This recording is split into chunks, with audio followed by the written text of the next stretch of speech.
Hello, hii ni Kasweta Tayomi inayokuletea semina yenye neno la Mungu ambayo itafanyika tarehe 1 mwezi wa 6 mwaka 2026. Bwana wanavyuo wote wa jiji la Dodoma mnakaribishwa katika semina hii, maana itakuwa si semina ya kawaida.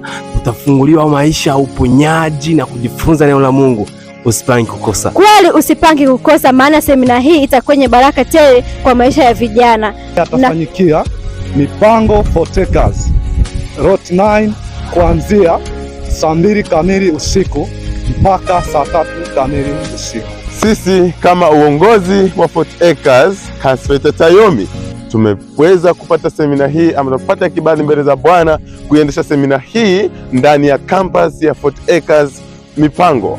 Uwepo wako ni wa muhimu. Karibu sana na tunakupenda sana.